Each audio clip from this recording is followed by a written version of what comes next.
Hello friends, Lee C. Camp here. You're listening to No Small Endeavor. This is our unabridged interview with Amishi Jha. Professor Jha is a neuroscientist who's done a great deal of work on the neurological makeup of attention.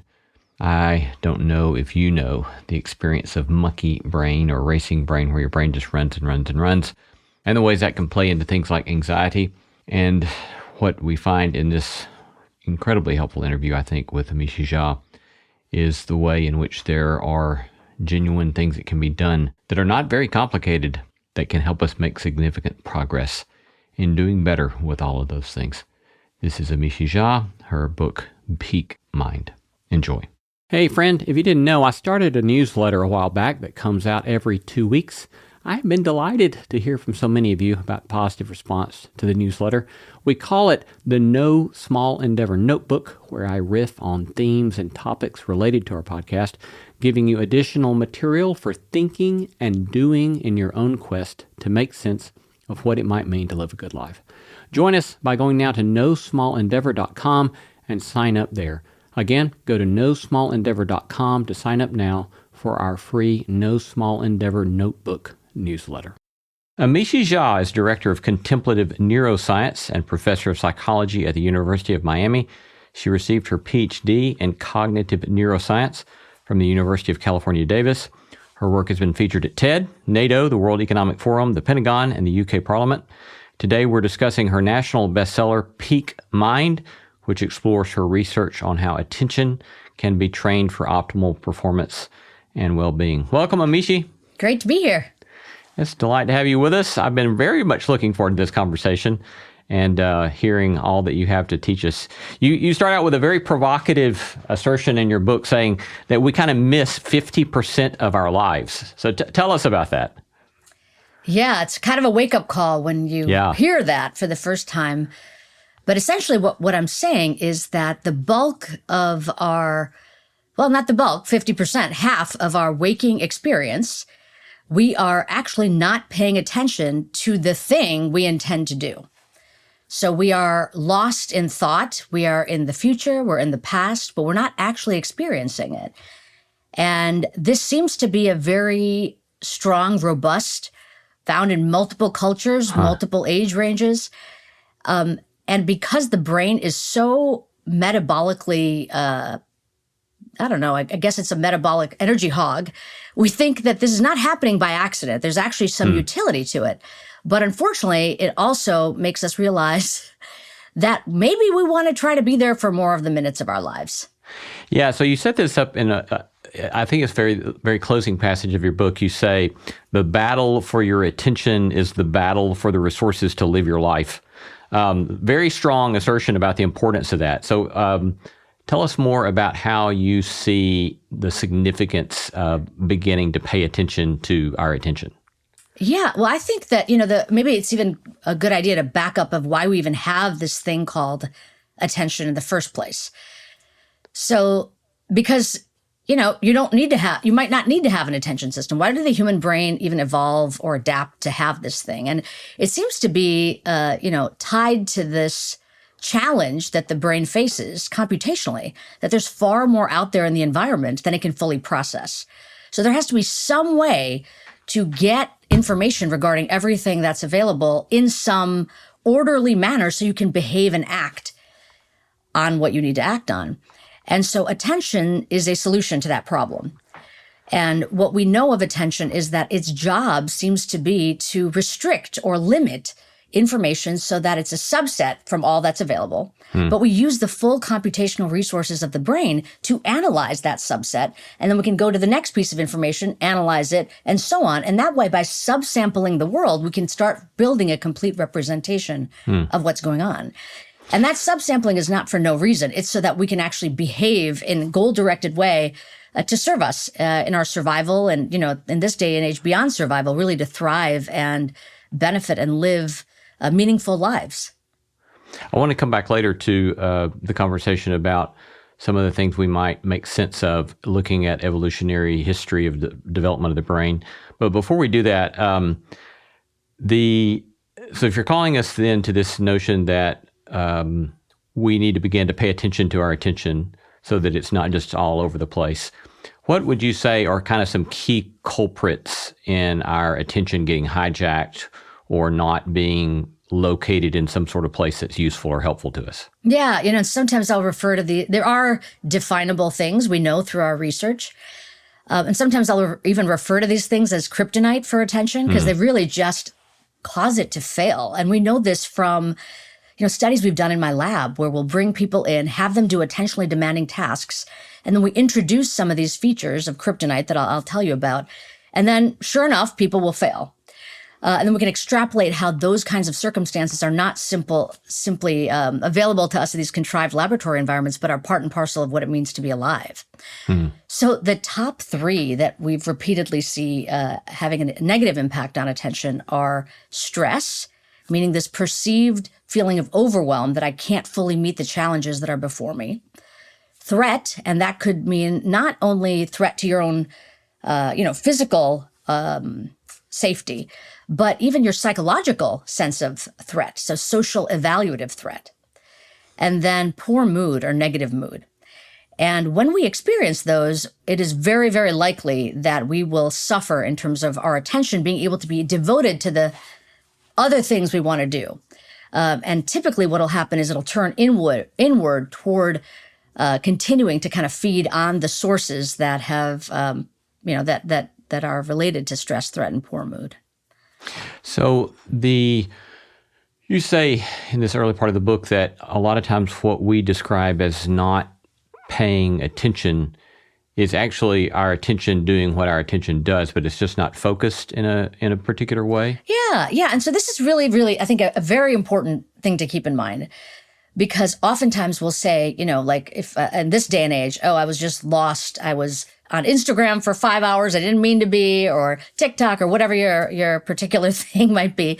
And I wasn't paying attention. Well, what you're actually saying is I was not devoting my attentional resources to the thing I wanted to be doing, right? So let's call that the goal-directed task. So you had an intended placement for where you wanted your attention to go, and instead it went somewhere else. It could be on your phone, and oftentimes, even if we have no technology involved, it'll go internally to things that are not related to the task at hand. And this is where I was saying these sources of stress, threat, and poor mood can be entirely internally generated, and then essentially capture your attention and hijack it so that it keeps it focused on that content rather than the thing you want to devote it to. So but attention's still involved. It's just not being devoted in the way we want it to. Yeah, in the way that you want it. Yeah. So tell us more then about the way evolutionary science can help us make sense of some of the things our brain does that feel so frustrating to us. I mean, that's a big topic. So when it comes to attention, I'm not an evolutionary biologist. I'm a neuroscientist, so I can tell you sort of more about what we do now versus how it came to be. But what our hints are based on what's going on is that, well, let's start with what we were talking about earlier, this 50% number, right? So 50% of our waking moments, we are not paying attention to the task at hand. And that we can very easily see why we would have developed a mind that would move itself away from the actual task at hand for some other purpose. So, for example, you're in let's long ago, our ancestors or whatever, other creatures are at a watering hole, focused on ensuring that they get their thirst quenched. And they're focused on just that. If you become hyper-focused on that and you don't wander away from that, it's very likely you won't notice the impending cloud in the sky of a storm brewing or something rustling in the leaves near you that says, I should get away from here. I could be, prey. So the notion of a wobbly attention as benefiting our survival seems to make sense. You don't want it to be locked in so hard that it can't notice. If we think about the evolution of the brain and the development of the frontal lobes allowed us to actually not even be tethered to our moment-to-moment experience so that we could create entire worlds within our own mind. And so now we can be distracted not just by other things in the environment, but things that we've generated internally. So a thought, right? So it could be a worrisome thought, for example, or a desire, or a wish, or just something entertaining that we created in our own minds. And so it seems to be that the evolutionary advantage is that we can also do wonderful things with that capacity. We can problem solve. We can perspective take. We can imagine other scenarios playing out. We can plan for the future, reflect on the past. All those also are requiring of large frontal lobes that can travel in time. So it's both an advantage and a cost in that sense. Yeah. I mean, I just find that sort of approach so fascinating and so helpful, because I think that, as a recovering perfectionist, I can get so exasperated by the fact that I can't just simply stay focused on something and my mind takes off here or there, or I might get lost in some sort of simulation that you're talking about. But simply the observation that, oh no, these are great gifts to us that have made possible survival at given points, as well as the capacity to create and develop all sorts of beautiful, wonderful things. And simply putting that sort of frame on it, I think, is a much more helpful way than what I sometimes tend to do, of kind of beat myself up about this. Well, yeah, I think that's really important to understand that these are, gifts in some sense, and we want to use these gifts with our awareness, which often is what gets us into trouble, is we have no idea that we're lost in thought until somebody pulls us away. But the other thing is that when we understand that this is the nature of the mind, there'll be no expectation that you're going to be laser focused in some continuous manner. Just disabuse yourself of that. Right. And so what we know now from a giant, meta-analyses that we've done is that essentially every minute that you spend on a sustained attention task, your chances of mind wandering increase. So that by 20 minutes in, you're likely to be gone about half the time. So probabilistically, this is just like a clock is running. And knowing this can wake you up to your increasing vulnerability to distraction, but also not make you feel so bad when it happens, and have the goal be to simply get back on track. Because the noticing that we are wandering it's the insight moment that says, oh, I can do something differently now. Yeah. 20 minutes, which I suppose, those of us who teach undergrads and grad students, so we do know this, right? Because, you start getting much past 20 minutes in a lecture and you really have to work to keep people's attention. Well, right. And you have to remind them of their own intrinsic motivation. You have to acknowledge that there could be fatigue setting in. And all these are perfectly healthy and useful ways to re-engage the system. But sort of without any prodding or prompting or support, it's very likely there's going to be a drift. And, sure, we can, as professors, both of us can probably share stories about distraction in the classroom. But I think about all the other professions in which after 20 minutes having significant lapses could really mean life or death consequences, right? So think about a surgeon, 20 minutes into surgery, or a pilot, or any kind of military service member like the folks that we work with, or first responders. These are incredibly important contexts in which you want to make sure that you are aware of where your mind is, and noticing when it might have a tendency to wander away, and then train it, in my view, to get it back on track efficiently and without delay. So I hear you kind of poking some at the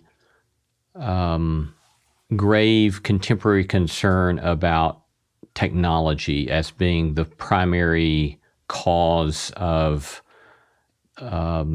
evaporation of capacity of paying attention, or the increased reality of distraction. And I hear you saying, well, maybe we need to see this as a much more perennial problem that just takes a particular contemporary shape. But do you want to comment on that? Yeah, I would say, I would 100% agree with that summary of the way that I conceptualize it. Distractibility is not a modern problem. It's exacerbated by modern contexts. Distractibility is a human problem. And there are so many, in my mind, heartwarming stories of people like medieval monks that are in the middle of their monastery, devoting their life to a life of contemplation. They left all their worldly possessions, and they really started thinking about distraction as a type of demon. And did whatever they could to try to figure out how to banish this demon, and found it quite difficult, right? So, and I'm talking now specifically about monasteries in the West. I think the Eastern monasteries also suffered from this, had other strategies that they implemented. And part of that was to directly tackle that problem of distraction by actually training the mind to notice it in some sense. So and this is before there was any hint of Facebook or TikTok or any of that, right? And if they suffered from that without any external sources of distraction, or at least the capacity to minimize those as much as possible, there's really, in some sense, no hope for us because Yeah. even with our extremely well-intentioned intent to stay focused on the task at hand, something as small as a ding on your phone can derail the whole enterprise. And Yeah. that too is, by the way, not a problem with our brain. Our brain is behaving appropriately by noticing the ding, but nonetheless, we will suffer by not being able to sustain focus when we are pulled away in that way. Yeah. Yeah. You suggest that the fact that we can be distracted, in this case by the ding, is indicating that our attention is acting according to design, and all the people who are designing the technology know how our attention works, and Exactly. they're leveraging that to grab our attention. Is that right? Absolutely. Right. That's what we mean when we talk about this attention economy, is that the interfaces, the social structure, the self-relevance, the novelty, all of these features of social media platforms are precisely not only tuned to maximize capturing our attention and holding it, but personalized so that it's not just anyone. It's Amishi's interests. Amishi's getting the likes. Amishi's getting the thumbs up. Whatever it is coming to me directly. And that is a very, very difficult thing to try to overcome by sheer will. Yeah. So before we start talking about some solutions here, you describe attention as a superpower, which is obviously a very aspirational kind of way you're hoping your readers will frame the seriousness or the potential of taking these practices that you're just going to prescribe seriously. But make a case for us that our attention is a superpower. Right. Well, it's a superpower in the sense that it fuels almost every single thing that we do. And I'll just name 3 things that it helps us do, right? So our ability to think. So what does it actually mean to think? Essentially, some mental content arises as a thought, and you can think that you're willing that, but it arises, and we are going to be conscious of the arising of it. Then another piece of mental content arises as another thought, and another thought, and another thought. And the way in which we can have coherence in our thought is by paying attention, meaning the hyperlinks between these arising thoughts really determine how coherent and rational thinking will be. And what allows for that connection to be sensible and relevant is this capacity for attentional selection, or sometimes I'll refer to it as sort of the flashlight of attention, so that it's laser pointed, it's narrow, it's constricted, and direct. So just the ability to think requires this capacity to narrow and focus our attention. Yeah. Another way to think about its relevance and why it's a superpower is that it's used for things like our ability to connect with other people. So in some sense, interaction, collaboration, care, all of these are part of what is the purview of attention. To feel care from someone else, typically it's that they're paying attention to you. Same thing with extending care. And when we talk about that flashlight, it's like we're directing it toward another person now. They are the focus of what is most prominent in our mind in that moment. So, thinking, connecting, and then feeling, our emotional life, the experience of emotion, as well as the regulation of emotion. So, I always think about this every time now, in particular, after I've been practicing, these mindfulness practices for, quite some time. Think about having the most delicious dessert you've ever had in your life, right? It's before you, the richness and the deliciousness of it. Now you're completely distracted in that moment. Something has really pulled your mind away. Will you experience that joy of the dessert, even as it's in your mouth? Probably not.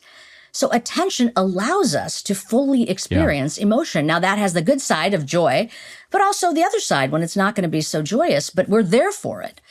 As well as when I said regulation of emotion, ensuring that the experience and expression of emotion is proportionate to what is acceptable and appropriate, right? So, somebody spills a cup of coffee and you might get a little annoyed, like, oh, you spilled my cup of coffee. You probably shouldn't run up and down the street screaming at the top of your lungs, a little bit of an overreaction. So ensuring that the way we are communicating in terms of internally to ourselves of the experience and to others, in terms of the expression, needs to make sense and be context appropriate. Yeah. which attention allows us to do. So I want to play that with that last one just a second, but let me recap. So you're saying that it's a superpower with regard to our thought, our intellectual endeavors. It's a superpower with regard to social, relational connections. And third, it's a superpower with regard to our emotions and the management of our emotions. And I tend to think that the number one and number two would probably make immediate, obvious sense to a lot of people. But I'm wondering if the third one might be not quite so obvious. It makes it, as I've thought about it in reading your book, it's like this makes loads of sense. But it kind of took me a minute to kind of connect it together. And I think the way I finally saw it was that if I am emotionally unregulated, or if I'm ruminating on something and I'm angry about it, that is a problem of attention, because I now have lost my capacity to focus on the thing I want to focus on, and I'm focusing on something I don't want to focus on. So any other comments or extrapolation absolutely. of that? No, I appreciate you honing in on that aspect. Absolutely. Because the thing that's going to be driving up the negative emotion, for example, is whatever is occupying your attention. We sometimes refer to it as attentional rubbernecking. If you're driving down the road and there's some accident, like you're kind of, and attention is doing that. It's sort of getting latched on to certain kinds of, let's say, dysphoria promoting, negative thought promoting content, and then it stays there. So that means it's not available for other things. And because it's on that content, it continues to proliferate the negative emotion tied to that. And part of the reason that I mention, the value of attention for thinking, connecting, and feeling is because it is a little bit of oh, wow, I didn't think of it that way. That means that when I'm very regulated, very connected, and thinking very clearly, I probably have good attention. And when I'm dysregulated, not connected, or can't see anybody else's perspective and not rational, probably my attention is weak. So it's a way to recognize not the outcome of attentional deficiencies or degradation, but the result of that is because of a core problem with something I might be able to do something about. And most people do not think of mood as something tied to attention. That's a new one for most people, but the data is now clear that essentially depression, anxiety, PTSD, and a number of other psychological disorders are fundamentally tied to our attentional capacity.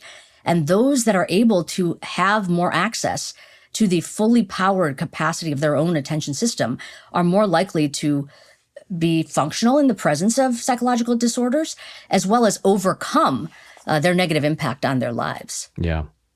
Which relates to what I want to turn to now and thinking some of the solutions, but just you mentioning depression and anxiety, and I've had experience of my own of the way in which mindfulness meditation has been a profound help to me in depression and in anxiety. And so a great segue into this next part. So let's talk then about the solution. You're suggesting that one fundamental solution to regaining some sort of sense of greater control over attention is mindfulness meditation? That's right. And, I'll just say, this is not something I ever thought I would be studying.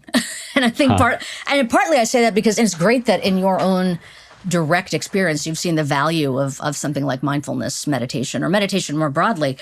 For me, I'm an Indian woman. I certainly grew up with a notion of meditation as something people do. It was part of the cultural landscape that I come from. But frankly, as sort of a hard-charging neuroscientist, I thought it was not so much for me. And never did I think that it would be something that we'd spend my lab's resources and time studying. Or did I think that out of all the solutions that we would try to strengthen attention, it would be the only one that consistently was found to be beneficial to strengthen attention, and others are not. So I just kind of want to say that if any of the people listening to our voices are skeptical with regard to meditation or mindfulness, I fully can appreciate that. I was there myself. And I think the journey for me overcoming my skepticism is also important to point out, which is, attention is obviously, as we already talked about, very important and, as we mentioned, vulnerable. But training it isn't like there's not an obvious path on how to train it and strengthen it. And people have been trying for a very long time on how to do that, at least for the last, let's say 40, 50 years with modern cognitive neuroscience. And most of the approaches involve training it with some kind of repetition of attentionally demanding tasks. So you come in front of a computer screen, you do things that require attention, and the notion was that if you do that enough, you'll have stronger attention. it doesn't seem to be the case. What people get really good at after doing this long-term training is the task.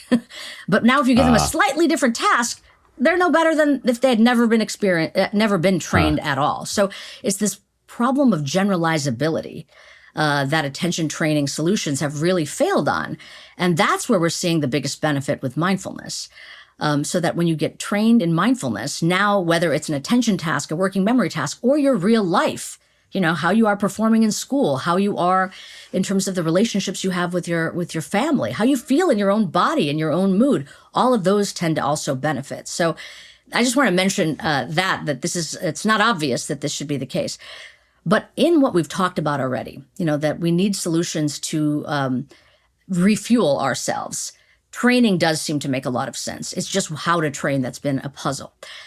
So, now we could talk a little bit about what it means to even train in mindfulness. Yeah, please. But I would love it if you maybe just to set the stage on that, like how has it helped you when you mentioned that it's supported your Yeah, well, I think I first just started kind of wandering into it, and well, as I said, I've dealt with anxiety a fair amount, and I've dealt with depression, and I don't remember why I started doing this, but years ago I decided that we have a large backyard, and I decided that I was going to walk twice around backyard and front yard in the mornings, and my goal was to not think about anything and simply to be present to whatever came in front of my eyes or to my ears, as a way of simply to be present. And I started realizing that this simple exercise gave me a greater capacity to be calm and to moderate, to regulate my own emotions and regulate my own thinking. And then I started reading more about mindfulness meditation, and I've practiced it a fair amount through the years. And I really think that it has profoundly kind of rewired me. I don't know if that's correct neuroscience lingo, but I feel like it's rewired me in a way that I simply can navigate challenging contexts in a way that I couldn't 10, 12 years ago. And I'm just super thankful for the practice and find it wonderful.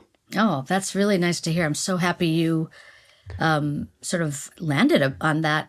Kind of asking that of yourself. And it certainly fits within sort of the family of practices that are offered in mindfulness training programs. So the main thing to say about mindfulness, maybe just defining what we even mean by the term. So mindfulness is a mental mode. It's a way of making the mind, intrinsic to all of us. I can't create mindfulness in someone. You already have it. But it's a very specific kind of mode. It has to do with present-centered attention that is essentially without emotional reactivity or conceptualization. All right. So, and I love the way that you put it. You were in the here and the now with the practice even that you described. You're in the here and the now without a story about it. And without the thinking overtaking your experience, but having a direct present moment experience. So the key features, as I already said, is present moment attention, and doing this in this sort of receptive or observational way. So the family of practices with mindfulness training are aiming to cultivate both of those things, better attention and better sort of, let's call it better focused attention and better receptive attention. And if the notion is that if you practice these things over and over again, the intrinsic appearance of mindful moments will increase in your moment-to-moment lives. And the formal way to do this is to take time out of your regular life to do a dedicated practice. Usually we want to do something that we might call stillness practice. I mean, the walking meditation that you actually described is another way to do it, but stillness in the sense that there's no other intended goal. And oftentimes it's literally being still, not moving. Right. And so one category is what we call focused attention practices.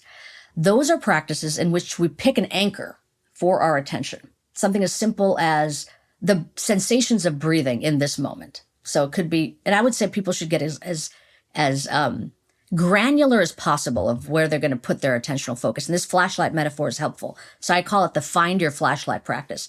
Set the intention to put your flashlight on a particular sensory experience. So coolness of air moving in and out of your nostrils. Could be the feel of your feet on the ground. It could be any number of things, whatever the anchor is for you. It could be a word, it could be a thought. But I would avoid the thought because it can tend to get proliferated, but a concept, let's say, a singular focus. And that is going to be the goal for the formal practice. Keep the mind on that anchor. The second instruction of the focused attention practice is notice where the mind is moment by moment. And when you notice that the mind has wandered away from that anchoring object, return it back. So it's focusing, pointing that flashlight, noticing where the flashlight is, and then redirecting it back. And this is what I will often refer to as my military colleagues do, the mental push-up of mindfulness in 3 simple steps. And then we repeat over and over again. And we're, of course, not doing this for the purposes of just being Olympic level breath followers. Who cares if you feel the sensations of the breath? But it's that when you cultivate the capacity to steady your mind and point your attention willfully to where you want it to be, notice where the mind is moment by moment to see if you're on track or not, and then willfully get your attention back on track. That is a strengthening of a system that can be very useful no matter what you're doing, having a conversation with somebody or in a meeting or whatever it is. Hello, friends. Lee Seacamp here. Do you ever wish you had more folks to discuss the conversations we offer on No Small Endeavor? Something like a podcast listening club where you could engage big ideas about what it means to live life well and then discuss it with friends and companions? If so, you have stumbled upon the announcement you have been waiting for. We're pleased to announce the start of Endeavor Together, our new initiative that equips and nurtures close-knit communities to talk about the things you actually want to talk about. Each small group conversation series is built upon our podcast content and provides you with super easy to use content with questions, videos, links, and guidance so that you or any good and willing soul can host small group conversations exploring what it means to live a good life. Maybe you'll meet in homes around a table, maybe in a coffee shop or local park, maybe at work during lunch hour, maybe in a church Sunday school class. What we are providing is the scaffolding for good conversation. The rest is up to you. And here's the best part. Thanks to generous support from the Lilly Endowment, it's free. The first 2 series have been released. The first, Let's Disagree Better, and the second, Vulnerability. Get started today. Visit nosmallendeavor.com and click on Endeavor Together. Again, go to nosmallendeavor.com and click on Endeavor Together. Enjoy. Yeah, I love that, the way you described that. I think one of the things I had to kind of get through or get over or let go of was it helped me when I did not think of meditation as, I'll put this in scare quotes, a spiritual practice. Mm-hmm. And I began to think of it precisely as you said, what the way I would say it and the way I've said it to my students is it's like doing like bicep curls for my brain is what I tell them, right? Is that this is simply a mental exercise that helps us train our brain it's a workout for the brain. Don't think of it in some sort of woo-woo or spiritual sense as much as it is, and there I think are helpful ways we can think of it in a spiritual sense. But for me, I had to get over some of the baggage that came with that and just said, what am I doing here? I'm trying to help my brain get better at facilitating my own flourishing. Yeah, absolutely. And this is what it's doing. Yeah. I appreciate you saying that. And frankly, as I said at the outset in my disclosure of being a real skeptic of all of these types of meditation is sort of an umbrella topic. It was that.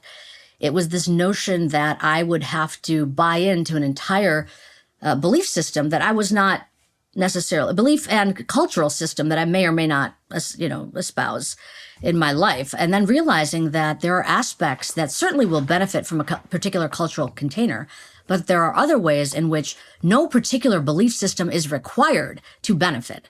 That was a really interesting kind of insight, because it also means that you can open it up to offering it to people regardless of what their particular worldview or belief system may be. In the same way, you can have physical exercise that's available to people, right? Yeah. There's no particular belief system that's involved in going for a run, in some sense. So I just think that understanding, and by the way, it's not just that you're thinking that it's brain training. It actually is brain training. And now we know this from not just a study or two, but meta-analyses, even meta-analyses of meta-analyses in terms of the number of studies that are proliferating that are actually formally finding that the brain networks tied to attention and of mind wandering are kind of recalibrated with this type of a practice. So that the kind of the way, you know, we think about how attention works in the brain is that there's an entire network of brain regions that sort of hum together, work together to produce this experience of attentional focus. And those nodes are communicating with greater efficiency when we practice, and they're being less hijacked from internally generated distractibility and mind wandering. I'm not positive where I got this phrase from. I think it may have been from a book by Kelly McGonigal at Stanford, but I think she's the one that has a line where she says, bad meditation is good meditation. And what I take from it, she means by that is that if I'm doing mindfulness meditation, for me, often typically focusing on my breath, as you said, sensation of the breath at the tip of my nose. And then I note that my mind has wandered. The temptation for me is to think, oh, crap, I caught my mind wandering and now bring it back. And what I hear her saying is, no, the fact that I notice my mind has wandered and gently bring it back to my anchor, that's the gold. That's kind of like the good stuff. So rather than, again, beating myself up about the fact that my mind has wandered, it's the fact that I notice it and bring it back. That's the bicep curl. Would that resonate with what you're saying? 100%. And I would say even get rid of the framing of good and bad. In some sense, because like we said, 50% of our waking moments, when we're just living our regular lives, we're going to have our mind wander away. It is the nature of the mind. It is part of the hardware and software in our operating systems that makes our brain this way. There is not only nothing wrong with your mind wandering, but it's just going to happen. So it's not, the instruction is not focus on an anchor. And if you happen to be one of those losers whose mind wanders, bring it back. It's when you notice your mind has wandered, because it will happen. That is, like you said, a golden moment, because it's like, you woke up in the middle of the fog of your own distractibility to now do something about changing the situation. And that just means bringing your attention back. But of course, this is only one of the categories of contemplative practices out of many that are available. We can certainly talk about some of the other ones if you'd like. We may have opportunity to get to those here in a moment. But before we do more of that, you discussed the way in which research on positivity doesn't achieve what a lot of folks think it does. Would you talk about that? Sure. I want to just frame this, that having positive emotion, a good thing. Who doesn't want to have positive emotion? Aiming to cultivate the good in your life, a very good thing. Things like gratitude journaling, appreciating those around you. All of these are wonderful things that I'm not saying we should discount. The specific aspect of what we've done tied to positivity training is for people that are in the middle of high stress, high demand circumstances. And one of the key studies we did was in active duty service members that were about to be deployed to a war zone. This was back, over a decade ago now. And the question I had was, what would be the utility of positive psychology as a way to help people in the middle of those kinds of intensive circumstances? Because frankly, that is the solution that is still to this day being implemented by the U.S. Army under some of their programs. And, the research that led to that, again, I see it as wonderful research. Most of that was not done in high stress, high demand circumstances where people were actually in the middle of about to endure the fight, so to speak. So the thing about positive emotion is that to cultivate it, to hold it, to notice things that are positive in your life and to act in ways that promote that is energy intensive. It'll take attentional resources. So, for example, if in this moment you're neutral and you want to experience more positive emotion, you might come up with a positive memory. And then you might bask using your attention in the emotion that's generated by that memory. That required attention to retrieve the memory and attention to keep that emotion being experienced, right? So my concern was that when attentional resources are scarce, because under demanding circumstances, we know that you'll have less and less attention. We already talked about over the course of 20 minutes, you might have less attention. So over the course of multiple weeks of demanding circumstances like pre-deployment training, or even for us university types, the academic semester, we know that undergrads, for example, have poorer attention at the end of the semester versus the beginning of the semester. So under those circumstances, if you provide a solution that says cultivate positive emotion, I was concerned that you're trying to make them use up resources that are scarce. And so in our study, what we did is we compared offering mindfulness training, which is not aiming to produce any kind of particular emotional state, but instead have present-centered awareness that is more free of conceptual thought. We compared mindfulness training to positivity training, with a trainer that had expertise in both, matched for the amount of time, et cetera. And then we wanted to track how attention looked. And it ended up that the group that got mindfulness training, well, let's start this way. The group that doesn't get any kind of training, over the course of, let's say, 8 weeks of pre-deployment training, attention is worse at the end than the beginning, just like the students over the academic semester. When we look at people that get mindfulness training, and we found this in this study and many other studies, they're actually stable over time. So even though their colleagues who don't get the training will decline in their attention, they will not show any decline. They'll just show stability. They're the same as they were at the outset. That may not seem like a big deal. Most people don't do giant intervention studies to see no change, but relative to what we saw when we didn't give it, it was a really good thing. So the question is, what was positivity going to look like? And I was going to be happy, if it did something even better, great. Now we have an even better solution to offer. Unfortunately, what we found was that, like the no training group, there was a significant decline in attention with the positivity group, and it was actually slightly worse than getting nothing at all. And that to me was important to recognize, is that though cultivating positive emotion can be a very good thing, be cautious about when you choose this as the go-to solution to help you. And if you're under a high demand interval of stress in your life, it may not be the appropriate thing to try to help yourself not only generate better attention, but even better mood. Similarly, your conversation about suppression of emotion as another kind of way in which this attentional energy gets used up. Would you talk about that? Yeah, so suppression is an interesting thing, right? So what are we doing when we suppress? We're actually saying whatever this content is, let's say it's a thought, we're saying we're going to highlight that thought, this particular thought, right? The thought of, let's say, I don't know, I live in Miami, so a hurricane's coming. Could be the thought. And so the idea is that thought, a hurricane is coming, don't have that thought. That thought, a hurricane is coming, don't have that thought. So in some sense, the instruction of suppression requires attention to that thought. And we do have this counterintuitive kind of result, which is suppressed information, though it temporarily may be able to be inhibited, kind of has this, like a spring, will come back in a larger way and is not ultimately successful in regulating your emotion and improving mood. So actively paying attention to something in order to suppress it tends not to be a productive way to manage negative mood and worry, for example. Yeah, that's fascinating.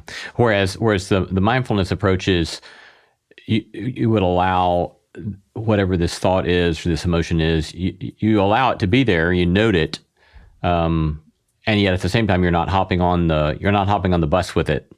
Exactly. But simply noting it. Yeah, I always think about it like when you're, online and you might see like a reel that looks like, ooh, I definitely want to click on that. And you have that kind of second of like, well, I'm just going to hover here before I click. Do I really need to click? Yeah. Kind of, that's sort of what you're doing with your mind. You're hovering just to have a pause to say, I'm acknowledging the presence of this content. It is my choice whether I'm going to engage with it or not.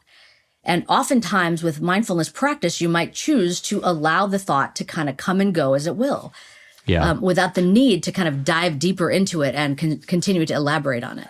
Right. I think it's Pema Chodron who says her refrain is neither repress nor indulge, which I find helpful. Right. It's neither kind of pushing it down nor is it jumping in there in the middle of it, but just noting it and letting it be. And exactly. If it comes again, let it come again. And if it comes again, let it come again. But just neither repress nor indulge. I find that super helpful. Me too. I love her. She's a wonderful teacher. And I think that the key is we might understand it, but to not default to the mental habit of taking the bait every time an enticing or troubling thought arises. Takes training, takes practice. And that's why we do formal exercises. Because as we are sitting there, intending to focus on the breath, notice mind wandering and have it return, many opportunities will arise where thought will appear. Unwelcome, unintended, lands in the mind. And this is now your opportunity to notice that that thought is there and then do something differently than you normally do, which is in normal circumstances, just continue having whatever comes up because of that thought. Yeah. Another metaphor I have found helpful, and I don't remember where I got this one from, and it resonates with me because my undergrad degree was computer science, but this guy talks about if we use the metaphor of kind of like super users in a computer where they can look and see all the different processes that are running in a computer where a normal user might not be able to see what all's going on, that we kind of have this capacity with our own mind. That is, we can observe ourselves thinking and observe ourselves thinking. And that if we will take seriously the capacity we have to observe ourselves thinking, that itself can help break us from the tyranny of rumination. And so I can, if I have some sort of rumination start happening, some old resentment, say, and then I can step back from that and observe that rumination and observe that cycle of resentment and say, oh, okay, that process is taking a lot of my CPU energy today. And then I can say, well, do I want to continue to give a lot of energy to that? I can if I choose. Yeah. Or there are some other things over here that I could spend some time thinking about that might be a little better use of my time. So do I want to choose one of those to do that? And I have found that helpful, but I don't know, any commentary or thoughts on that metaphor? Yeah, I love it. I love the computer science approach to thinking about this. So the function you're talking about is oftentimes called decentering or even psychological distancing. Okay. And we talked about the focused attention practices, right? But there's another whole family of practices called open monitoring practices, which really help us cultivate this capacity. And I have a practice in my book called River of Thought that is intended for this purpose. So in some sense, just to describe that practice, it's you are now, you first do these focused attention practices to learn how to sort of steady your mind. But now after you've done those for a while, you can move on to the River of Thought practice, in which is what you're doing is imagine yourself sitting on a giant boulder at the edge of a riverbank. And all of the mental content that arises is like the flowing of the river. And you are at this distance, allowing yourself to observe what is coming up and what is dissipating without holding on to any of it. And it's that distancing of yourself from the actual immersion in the content that can provide so much freedom in some sense, and choice in what you do next, right? You're not going to just see a particular fish as you're sitting at a riverbank and want to chase it and hold on to it. You're just going to, or the leaf or whatever it is. And we really want to have the steadiness that allows us to tolerate whatever we see in that river without actually having the impulse that we typically do, kind of the itch to do whatever, scratch the itch of like, I now have to think about this thing. I must think about it. I don't have a choice.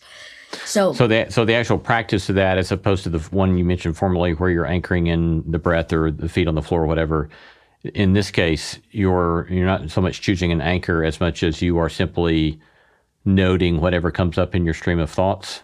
Correct. Yeah. The instruction here would be to essentially be in an open and receptive stance.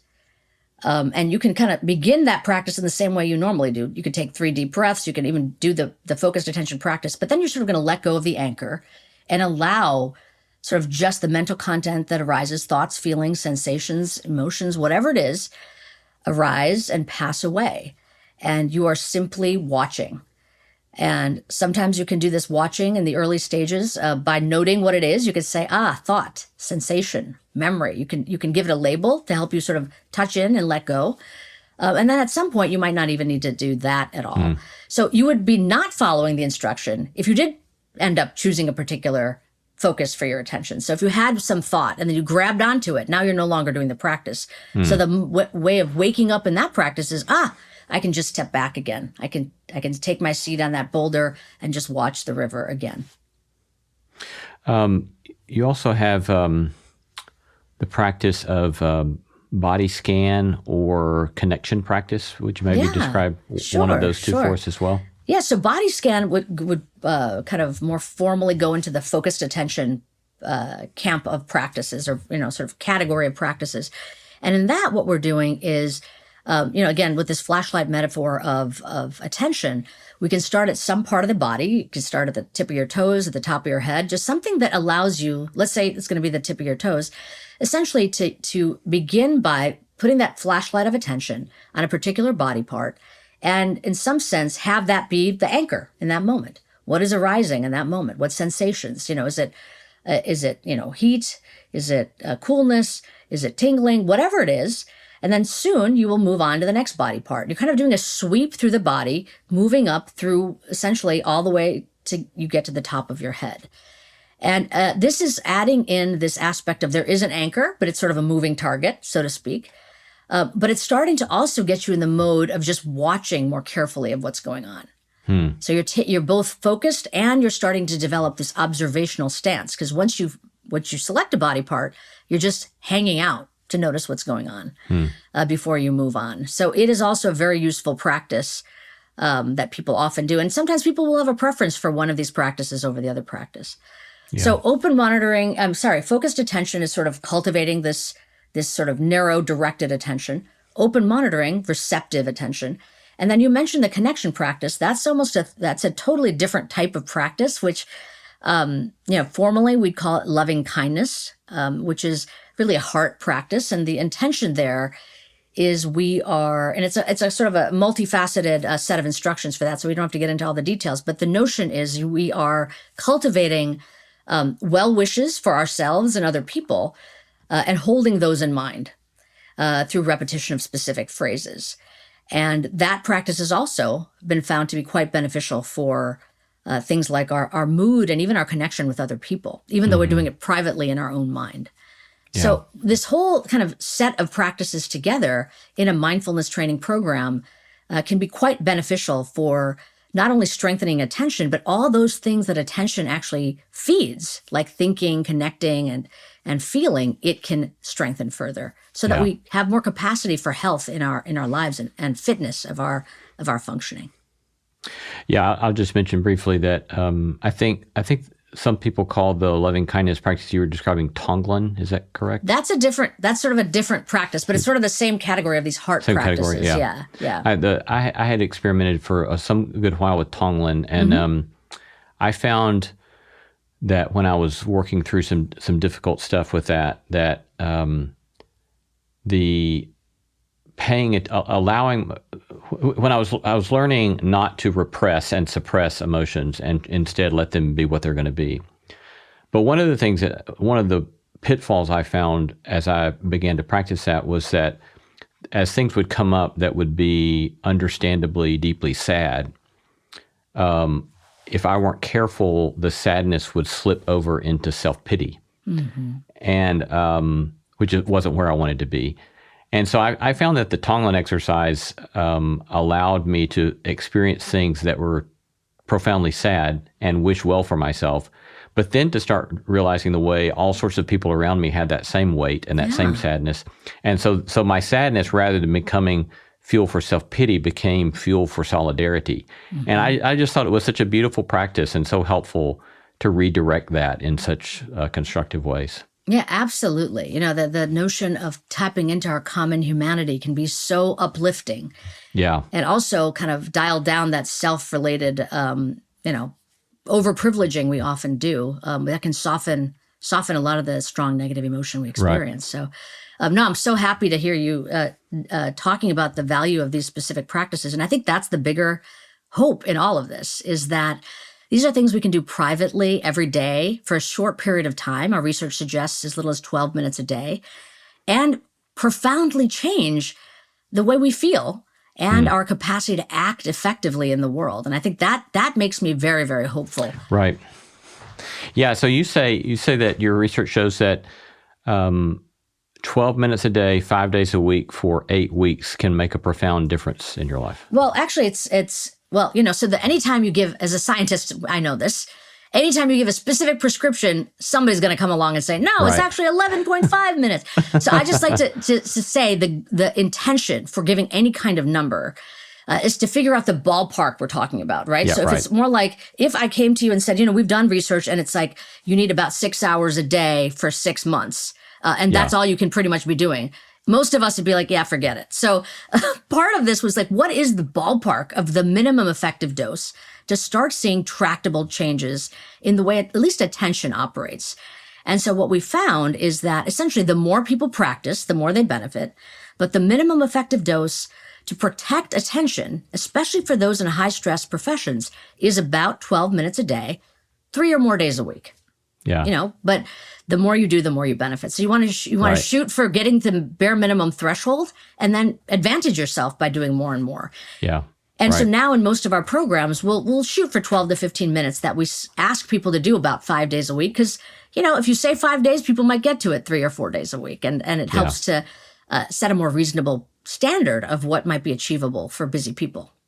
Well, that's another way in which I think the comparison to physical exercise is helpful in that we've learned socially the indispensable importance of exercising physically, but you're helping us see the indispensable nature of exercising mentally. And when you think about 12 minutes a day versus 30 to 60 or 90 minutes a day of doing physical exercise, that becomes much more feasible, I think.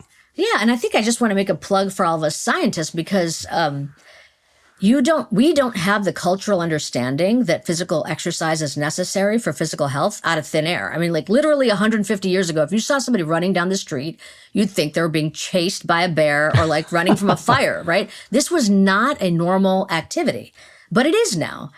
And the reason that I believe that it is because there has been so much research that has connected the dots between physical exercise and physical health so that now our public health officials can give us a prescription that we can trust. Oh, okay, if I do this much and I should try to meet this minimum. It's not go for a walk whenever you want. It's do cardiovascularly intensive exercise 30 minutes at a time, 150 minutes a week. That's the prescription. Now, we might not all get there, but we know what the prescription is. Mm-hmm.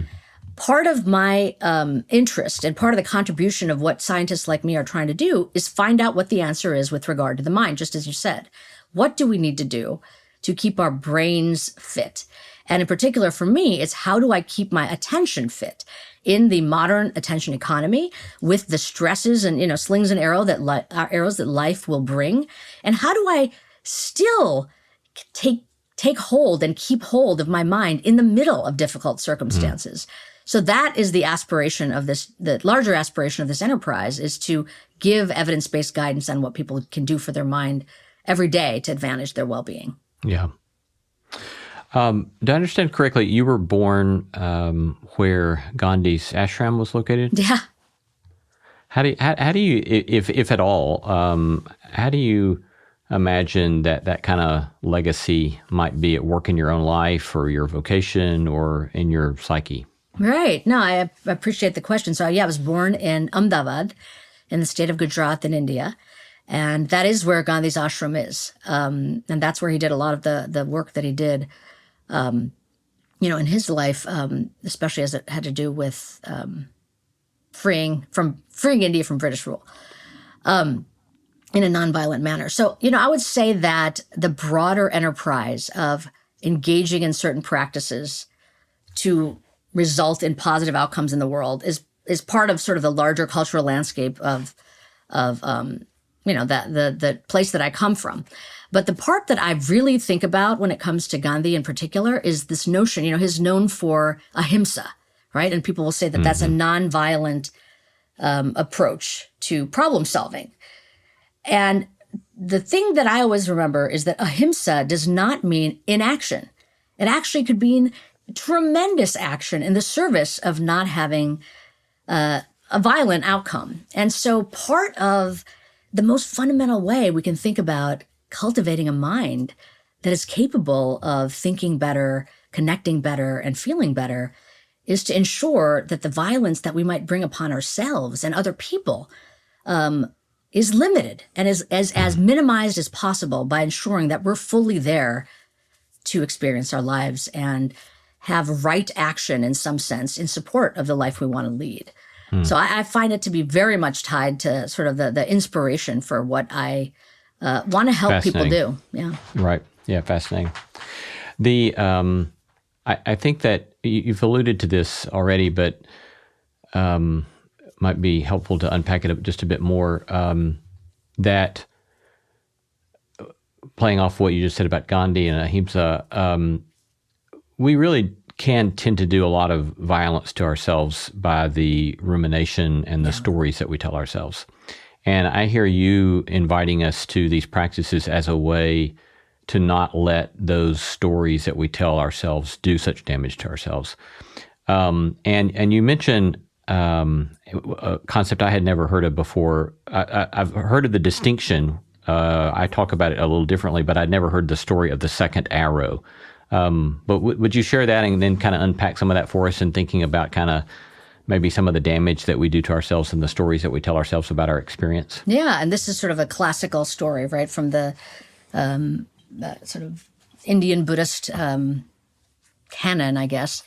The idea is that obviously if you get struck by an arrow, there's going to be pain. But now if you scream at yourself for whatever it is that led to you getting struck by an arrow, that's the second arrow. And that is additional pain on top of the actual initial pain caused by the physical insult of the arrow entering your let's say ankle or whatever. And so there are going to be things in your life that will be painful. And the question is, how are you going to make your mind and act in ways to limit anything above and beyond that? Because let's say you can't do anything about the initial arrow, but the second arrow you might actually be able to do something about. Yeah. And in particular, what are the aspects of the second arrow that are within your own control in the way that you relate to your own mind, and in the way that you choose to interact with other people?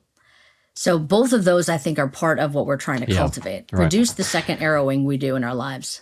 Yeah, the distinction I've also heard people use, maybe I've heard this from friends who are in recovery, they'll say something like, suffering is mandatory, misery is optional.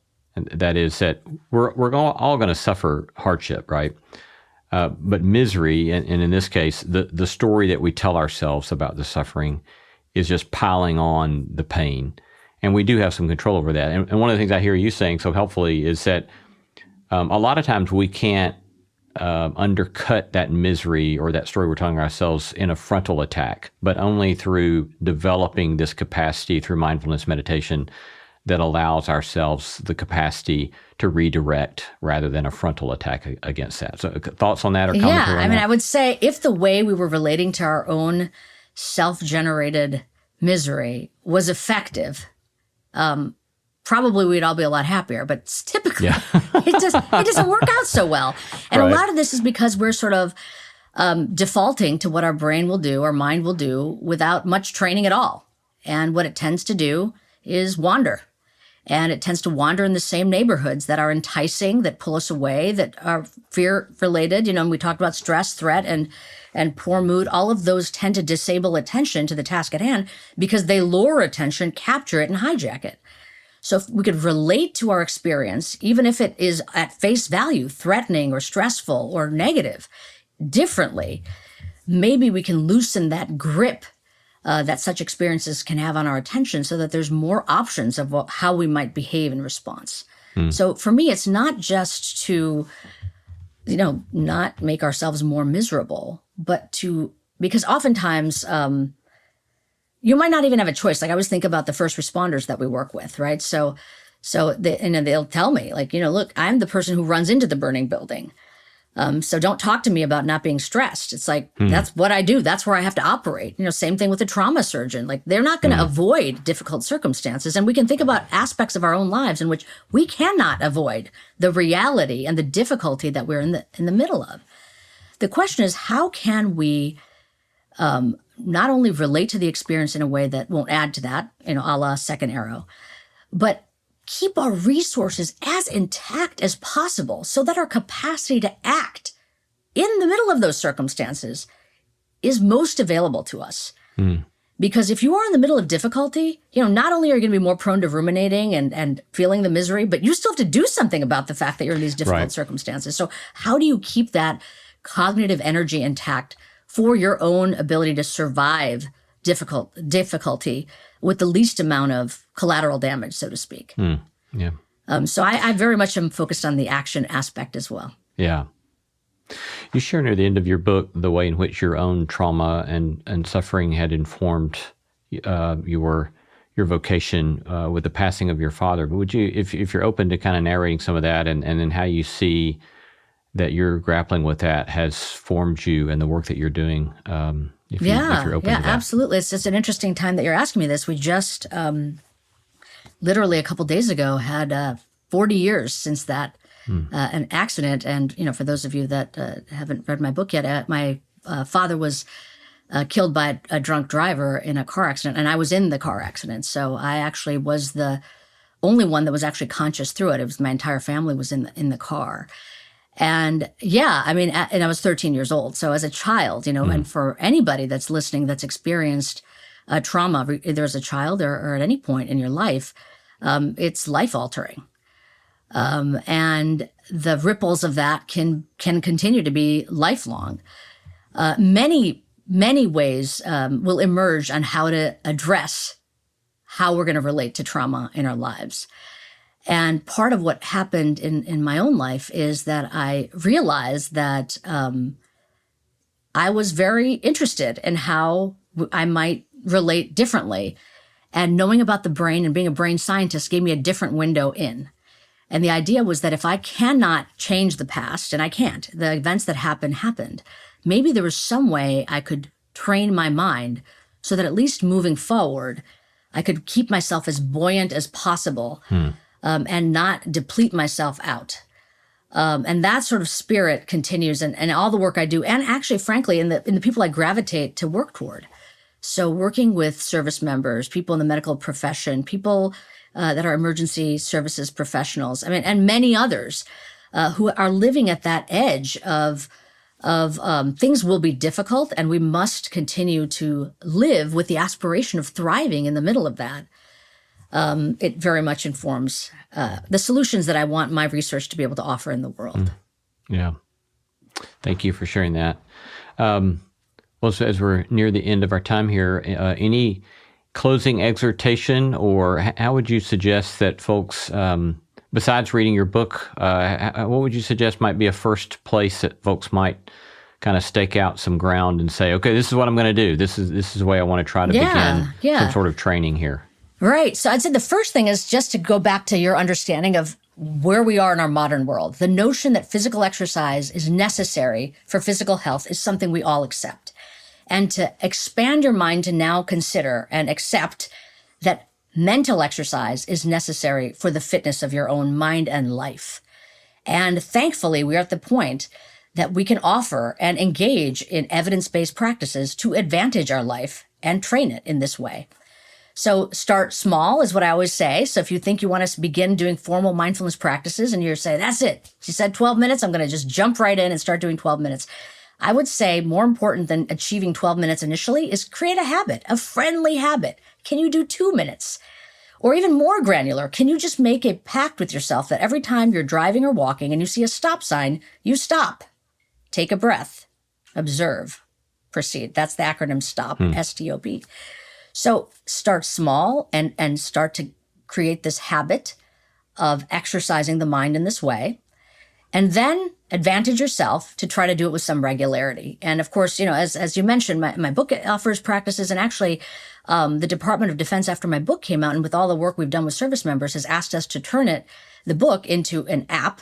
And so that app will be out in September. It's called Push-Ups for the Mind. It'll be available for free to all military service members and available for other people if they want to, check it out. But we're also at a time where mindfulness is everywhere. You cannot walk down a supermarket aisle without seeing mindfulness on the front cover of some magazine. So benefit from its availability in the world around us. There are many, many resources. But take it on as a direct way to advantage yourself with a little bit of time investment every day. And if you can get up to 12 minutes a day, even better. Been talking to Professor Amishi Jha, professor of psychology at the University of Miami, about her national bestseller, Peak Mind. Amishi, thanks so much for your time and for your good work and your generosity with yourself today. Thank you for the wonderful conversation.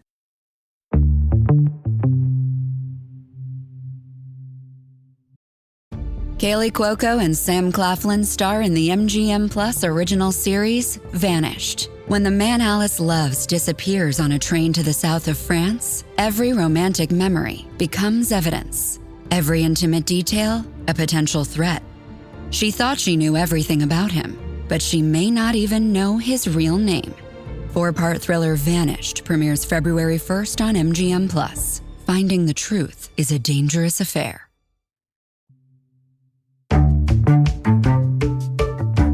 Our thanks to all the stellar team that makes this show possible. Christy Bragg, Jacob Lewis, Sophie Byard, Tom Anderson, Kate Hayes, Mary Evelyn Brown, Carriet Harmon, Jason Sheasley, Ellis Osborne, and Tim Lauer. Thanks for listening, and let's keep exploring what it means to live a good life together. No Small Endeavor is a production of PRX, Tokens Media LLC, and Great Feeling Studios.